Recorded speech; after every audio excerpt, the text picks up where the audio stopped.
वो शहजादा है, जब आएगा तो अपनी सल्तनत के साथ शहजादी की भी जान बचाकर ले जाएगा। ऐसी कहानियां बचपन में कई बार सुनी है, लेकिन हर कहानी राजकुमार और राजकुमारी की हैप्पी एंडिंग से नहीं हो सकती।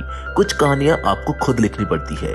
डैमसेल भी एक ऐसी लड़की या फिर आप बोल सकते हैं कि राजकुमारी की कहानी है। लेकिन इससे पहले कि हम कहानी में आगे बढ़े, हम आपको डैमसेल का मतलब बता देते हैं। ये शब्द अविवाहित युवतियों के लिए इस्तेमाल किया जाता है। ये एक फ्रेंच शब्द है जिसको फ्रांस के लोग अनमैरिड गर्ल्स के लिए यूज करते हैं। और यहीं से होती है फिल्म की शुरुआत, जिसमें हम कुछ सैनिकों को घोड़े पर किसी युद्ध के मकसद से कहीं जाते हुए देखते हैं, जिनके साथ उनका राजा भी मौजूद होता है। वो एक घने जंगल वाली पहाड़ी के अंदर बनी एक गुफा के अंदर जाते हैं। ऐसा लग रहा है जैसे वो किसी को ढूंढ रहे हैं, जहाँ अचानक से उनके ऊपर से एक रहस्यमय परछाई गुजरती है और तभी हमें एक आवाज आती है कि मिटा दो उस हैवान को। जिसके बाद कहानी हमें कुछ सालों आगे की दिखाई जाती है, जहाँ हम एक नष्ट होते हुए राज्य को देखते हैं, जिसकी राजकुमारी का नाम है एलोडी। एलोडी बहुत साहसी, बहादुर और बहुत खूबसूरत है।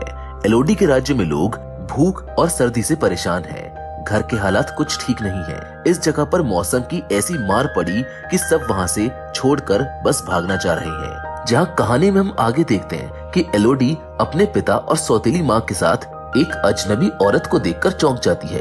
एलोडी उसको नहीं जानती। वो औरत एलोडी को देखकर कहती है कि हमको मंजूर है और वहाँ से चली जाती है। एलोडी को कुछ समझ नहीं आता कि यहाँ पर क्या हो रहा है, जिस पर उसके पिता उसको बताते हैं कि ये औरिया की रानी का संदेश लेकर आई थी। उन्हें तुम पसंद हो और वो औरिया के शहजादे के साथ तुम्हारी शादी करना चाहते हैं। एलोडी के पिता इस शादी के प्रस्ताव से बहुत खुश थे, क्योंकि उनको पता था कि औरिया एलोडी के बदले उनके राज्य की काफी मदद कर सकता है और सौदा इतना बुरा भी नहीं था। एलोडी की सौतेली माँ, उसके पिता और उसकी छोटी बहन फ्लोरिया बहुत खुश होते हैं। एलोडी भी अपने राज्य के लोगों के लिए इस प्रस्ताव को हाँ कह देती है, लेकिन शायद एक शर्त पर कि वहाँ का राजा नेक और दरिया दिल होना चाहिए। जिसके बाद वो सब और एलोडी निकल जाते हैं समंदर के रास्ते उस शहजादे से मिलने। औरिया एक खुशहाल राज्य है जहाँ बहुत धन दौलत है। यहाँ का मौसम और लोग दोनों खुशनुमा हैं। लेकिन इस राज्य में एक ऐसा राज छुपा है जिसको ना तो एलोडी का परिवार जानता है और ना ही एलोडी। वो कहते हैं ना, कुछ चीजें दिखने में जितनी सुंदर होती हैं, उसकी असलियत उतनी ही भयानक होती है। औरिया के शाही परिवारों की शानो शौकत और वहाँ की ऊंची ऊंची मीनारों को देखकर एलोडी का परिवार काफी हैरान था, लेकिन एलोडी को शायद किसी और का ही इंतजार था। वो शहजादे से मिलना चाहती थी। वो उन्हें जानना चाहती थी कि आखिर उसकी शादी जिससे हो रही है वो कैसा है। जिस घड़ी का उसको इंतजार था वो घड़ी आ जाती है। एलोडी शहजादे हेनरी से मिलती है। वहीं पर हेनरी की माँ रानी इजाबेल भी होती है, जो एलोडी को देखकर काफी खुश होती है। रानी इजाबेल हेनरी से कहती है कि जाओ एलोडी को अपना महल दिखाओ, क्योंकि हमको उनके पिता से कुछ जरूरी बात करनी है। हेनरी और एलोडी आपस में बात करते हैं, जहाँ हेनरी एलोडी को बताता है कि हमें इस राज्य से बाहर की दुनिया देखनी है, लोगों को समझना है और उनको जानना है। एलोडी भी बाहरी दुनिया घूमना चाहती थी, इसीलिए वो प्रिंस हेनरी से आकर्षित हो जाती है। एलोडी हेनरी को बोलती है कि इस शादी के समझौते की वजह से मेरे राज्य के लोगों को काफी फायदा होगा। जिसके बाद हेनरी और एलोडी घुड़सवारी करने निकल जाते हैं, जहाँ एलोडी की घुड़सवारी देखकर हेनरी बहुत इम्प्रेस होता है। उधर एलोडी के पिता रानी इजाबेल से बात करके थोड़ा सा परेशान नजर आते हैं। उसकी माँ उनसे पूछती है कि आपकी परेशानी की वजह क्या है, लेकिन वो उसको कुछ नहीं बताते। जबकि उधर एलोडी चलते हुए प्रिंस हेनरी से पूछती है कि कल रात मैंने दूर पहाड़ी पर एक रोशनी देखी थी, वो क्या चीज थी। जिस पर प्रिंस हेनरी एलोडी को बताता है कि वो हमारे राज्य की एक प्राचीन रस्म है, या फिर आप बोल सकते हैं कि 3 रस्मों में से एक रस्म। वो रस्म खुशहाली का प्रतीक है। जिसके बाद ये दोनों वापस अपने महल में लौट आते हैं। उधर महल में रानी इजाबेल एलोडी की सौतेली माँ की बेइज्जती कर देती है। वो बोलती है कि ये शादी बस एक समझौता है, हमसे कोई भी फालतू रिश्ता बनाने की उम्मीद मत रखिएगा। ये सुनकर लेडी बेफोर्ड यानी कि एलोडी की माँ थोड़ा परेशान हो जाती है। वो एलोडी को बोलती है कि ये शादी एक गलत समझौता है। एलोडी समझ नहीं पाती कि जो कल तक इस शादी को लेकर सबसे ज्यादा उत्साहित थी, आज अचानक इससे इनकार क्यों कर रही है। फ्लोरिया अपनी माँ से बोलती है कि आप बेवजह फिक्र कर रही हैं, लेकिन एलोडी की माँ की फिक्र जायज थी, जो शायद हो सकता है कि उनको आने वाले खतरे का आगाज हो गया हो। अब हमें अगले दिन का सीन दिखाया जाता है। जहाँ एलोडी को उसकी शादी के लिए बिल्कुल एक राजकुमारी की तरह तैयार किया जा रहा है। वो पल जिसका एलोडी भी इंतजार कर रही थी बस आने ही वाला था। उसकी और प्रिंस हेनरी की शादी हो जाती है। एलोडी अब ओरिया की राजकुमारी है। वो अपने परिवार को अलविदा कहती है, जिसके बाद हेनरी एलोडी को उन्हीं पहाड़ियों पर लेकर जाता है जहां उसने उस रात वो आग जलती हुई देखी थी। वो कहता है कि हमने जिस रस्म का जिक्र किया था हम वहीं जा रहे हैं। हमें अपने पूर्वजों को इज्जत बख्शनी है। रानी इजाबेल और बाकी के सभी सेंट्स वहाँ पर पहले से मौजूद होते हैं, जो एलोडी का एक भव्य स्वागत करते हैं। वो एलोडी को बताती है कि आज की रात बहुत खास है। वो बताती है कि जब हमारे पूर्वज इस द्वीप पर आए थे तो वो यहाँ पर अकेले नहीं थे, क्योंकि यहाँ पहले से कोई था जो बहुत ही ताकतवर था। वो एक हैवान था जिसने गांव वालों के खून से अपनी प्यास बुझाना शुरू कर दिया, जिसको रोकने जब राजा उसकी गुफा में गए तो उनको एहसास हुआ कि उनकी तलवारें उस हैवान के सामने बेकार थी। उस समय उस हैवान ने राजा से एक सौदा किया, आधी जमीन के बदले तुम्हारी 3 बेटियां, जिसके बाद राजा को अपनी प्रजा और उनके भविष्य के लिए इस सौदे को मानना पड़ा। हम सालों से इस रस्म को पूरा कर रहे हैं। ये सब बातें जानकर और उस जगह को देखकर एलोडी थोड़ा परेशान होती है। रात के अंधेरे में उस सल्तनत पर जो साया मंडरा रहा है उसे एलोडी थोड़ा थोड़ा समझ चुकी थी, जिसके बाद आगे इजाबेल उस रस्म को करना शुरू करती है। वो प्रिंस हेनरी की हथेली पर चाकू से एक कट लगाती है और वो ऐसा ही एक कट एलोडी की हथेली पर भी लगाती है, जिसके बाद वो दोनों के खून को मिला देती है। वो बोलती है कि अब एलोडी का खून भी शाही खून है, जिसके बाद वो उसको एक सिक्का देती है जिसे वो खाई में फेंकने के लिए कहती है। इजाबेल कहती है कि रस्म पूरी हुई, अब आप वापस जा सकते हैं। प्रिंस हेनरी एलोडी को बोलते हैं कि हमें आपको गोद में उठाकर इस पुल को पार कराना होगा। एलोडी शर्माते हुए उन्हें ऐसा करने की इजाजत दे देती है, लेकिन जैसे ही प्रिंस हेनरी एलोडी को लेकर आगे बढ़ते हैं वैसे ही वो उससे कहने लगते हैं कि हमको माफ कर देना एलोडी। अब इससे पहले कि एलोडी कुछ समझ पाती, हेनरी उसको उठाकर नीचे खाई में फेंक देता है। अब जब एलोडी की आंखें खुलती हैं तो हर तरफ अंधेरा होता है। वो बचने की गुहार लगा रही होती है, वो बचाओ बचाओ चिल्ला रही है, लेकिन वहाँ पर सिर्फ उसकी आवाज है, जिसके साथ हम वहाँ उस हैवान की खतरनाक आंखों को देखते हैं। वो हैवान जाग गया है, जो अब एलोडी के साथ क्या करेगा किसी को मालूम नहीं था। एलोडी वापस ऊपर चढ़ने की कोशिश करती है, लेकिन उसका कोई फायदा नहीं होता। एलोडी वहाँ कुछ दूसरी चीजों को भी नोटिस करती है। वो सोचती है कि ये सारी चीजें उसकी नहीं है, जबकि अब उसको समझ आ गया था कि उन्होंने उसको कुर्बान कर दिया है। लेकिन अभी से पहले उसको कुछ और समझ आता, उसे वहाँ से कुछ आवाजें आना शुरू हो जाती है। जहाँ जाकर जब वो देखती है तो उसको वहाँ पर एक जलता हुआ पक्षी दिखाई देता है। वो उस पक्षी को देखकर बहुत दुखी होती है, लेकिन तभी उसे अंधेरे से अजीब सी आवाज सुनाई देती है और देखते ही देखते कई सारे जलते हुए पक्षी उसकी ओर आने लगते हैं। एलोडी बहुत ज्यादा घबरा जाती है, जहाँ पर उसे किसी और की आहट का एहसास हो जाता है, कोई ऐसा जो उससे बहुत बड़ा और बहुत खतरनाक है। एलोडी के सामने वो हैवान खड़ा था, जहाँ अंधेरे में से एलोडी को एक आवाज सुनाई देती है। वो हैवान एलोडी से उसका नाम पूछता है।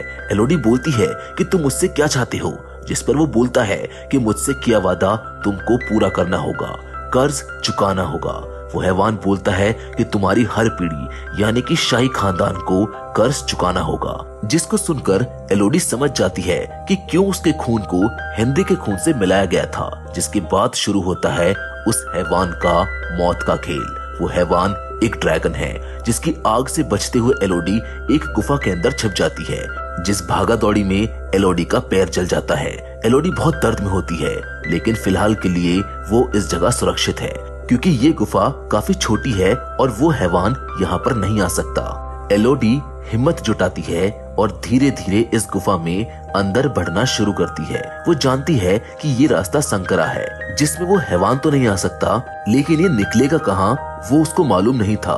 फिर भी उसकी जद्दोजहद उसको एक ऐसी जगह पर ले आती है जहाँ उसको कुछ अजीब से चमकते हुए कीड़े दिखाई देते हैं। एलोडी यहाँ से बाहर निकलने की हर कोशिश कर रही थी, लेकिन बेचारी थकी, सहमी और डरी हुई एलोडी के सामने एक बार फिर से वो हैवान आ जाता है। पर एलोडी एक बार फिर से एक छोटी सी गुफा में जाकर छिप जाती है। वो हैवान एलोडी से बोलता है कि तुम कब तक मुझसे बचोगी, सबका अंत एक जैसा है, तुम भी उन सब की तरह ही मारी जाओगी। एलोडी जिस जगह पर छुपी हुई थी उसको वहाँ पर कई सारी लड़कियों के निशान मिलते हैं, जिनको देखकर वो समझ जाती है कि उसकी तरह ही दूसरी लड़कियां भी यहाँ तक इस हैवान से बचकर पहुंची होंगी। उसको वहाँ पर एक लड़की के द्वारा बनाया हुआ नक्शा भी मिलता है। ये नक्शा इस पूरी गुफा का है, जिसके अंदर बाहर निकलने का रास्ता भी है, जहाँ उसको एक क्रिस्टल की गुफा से ऊपर चढ़ के बाहर निकलना था। एलोडी बहुत थकी और सहमी होती है, इसीलिए वो वहीं पर सो जाती है।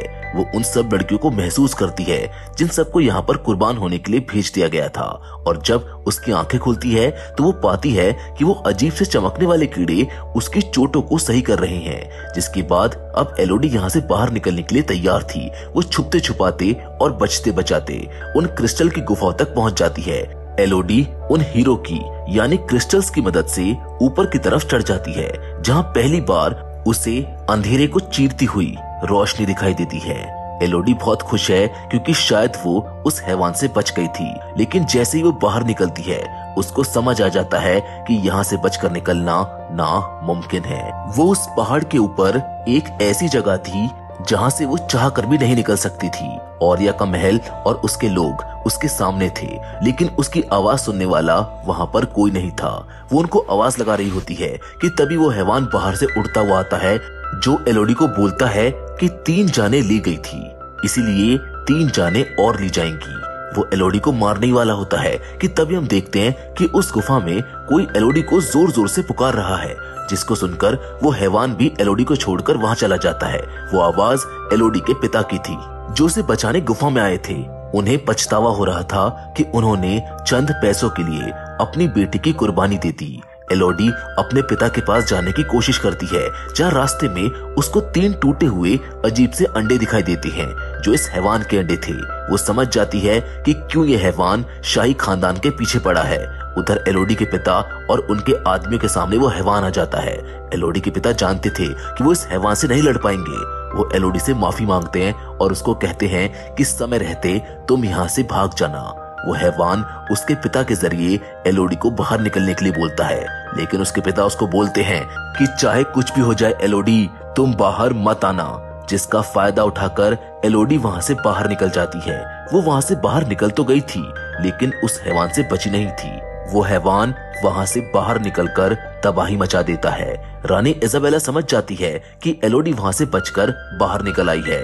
वो बहुत गुस्सा होती है, इसलिए इजाबेल एलोडी की छोटी बहन फ्लोरिया को अपने साथ ले जाती है उस हैवान को सौंपने के लिए। उधर एलोडी की माँ उसको बता देती है कि उसकी छोटी बहन की जान खतरे में है, इसीलिए एलोडी एक बार फिर से उस हैवान की मांद में जाने का फैसला करती है। वो फ्लोरिया को उसी खाई से नीचे फेंक देते हैं। फ्लोरिया छोटी बच्ची है। एलोडी तो उस हैवान से बच गई थी, लेकिन शायद उसका बचना नामुमकिन है। एलोडी अपनी बहन को बचाने के लिए उन्हीं रास्तों पर से चलती हुई उस हैवान के पास पहुंच जाती है। वो हैवान जानता था कि एलोडी अपनी बहन को बचाने जरूर आएगी। एलोडी डिस्ट्रैक्शन पैदा करने की कोशिश करती है ताकि वो अपनी बहन के पास पहुंच सके। वो फ्लोरिया के पास पहुंच जाती है, लेकिन तभी वो ड्रैगन उन दोनों के सामने आ जाता है। एलोडी अपने पिता की तलवार उठाकर उस हैवान से लड़ने के लिए तैयार थी, लेकिन इससे पहले वो उसे समझाने की कोशिश करती है कि उन्होंने तुमसे झूठ बोला है। तुमने जिन्हें आज तक मारा है वो शाही खानदान की लड़कियां थी ही नहीं, और मैं जानती हूँ कि उन्होंने तुम्हारे बच्चों को मारा है। लेकिन वो हैवान कुछ भी समझने को तैयार ही नहीं था। वो हैवान उसको मारने ही वाला होता है, लेकिन तभी एलोडी एक चाकू से उसकी आंख फोड़ देती है। और अब बारी एलोडी की थी। वो उस शैतान को आखिरकार हरा ही देती है। वो उसको बोलती है कि तुम समझ क्यों नहीं रही हो कि मैं उनकी बेटी नहीं हूँ। वो शैतान मर रहा होता है, जो एलोडी को बोलता है कि मार दो मुझको, लेकिन एलोडी उसको मारती नहीं है, बल्कि ये समझाती है कि तुम्हें आज तक जो भी बताया गया वो सब झूठ था। एलोडी उसे अपना वो निशान भी दिखाती है। वो बोलती है कि तुम्हें धोखा दिया गया है, पर वो उसको मारती नहीं है। एलोडी उस हैवान के जख्मों पर उन्हीं चमकते हुए कीड़ों को छोड़ देती है, जिसके बाद हम एक बार फिर से औरिया के महल में प्रिंस हेनरी की शादी होते हुए देखते हैं, जहाँ इस बार एलोडी पहुंच जाती है। वो उस लड़की को सारा सच बता देती है और बोलती है कि यहाँ से भाग जाओ। वो बाकी के लोगों को भी इस महल को छोड़कर जाने को बोलती है, जिस पर इजाबेल बोलती है कि हम तुमसे नहीं डरते। एलोडी मुस्कुराती है और बोलती है कि वो मैं नहीं हूँ जिससे तुमको आज डरना चाहिए। ये हैवान आज तुम्हें तुम्हारे सारे गुनाहों की सजा देगा। जिसके बाद वो हैवान औरिया के पूरे महल को जलाकर खाक कर देता है, जिसमें पूरा शाही परिवार मारा जाता है। एलोडी ने खुद को और उस शैतान को आजाद कर दिया था। जिसके बाद हम एलोडी, फ्लोरिया और उसकी सौतेली माँ को देखते हैं, जो अपने राज्य अब वापस लौट आए हैं। ये तीनों मिलकर अपने मुल्क को चलाएंगे, जिनकी हिफाजत करेगा वो हैवान, जो अब बन गया है इनका रक्षक। जिसके साथ ये अमेजिंग फिल्म यहीं पर खत्म हो जाती है। डैमसेल बेशक एक एडवेंचर फैंटेसी मूवी है, लेकिन ये बार बार उस हकीकत को बयां करती है जिससे महिलाएं कई दफा गुजरी है। आपकी इस पर क्या राय है, हमें कमेंट करके जरूर बताइएगा। बाकी फिलहाल आज की कहानी में तो बस इतना ही, लेकिन हम फिर से जरूर मिलेंगे, और वो भी एक और नई इंटरेस्टिंग कहानी के साथ। पर तब तक के लिए धन्यवाद।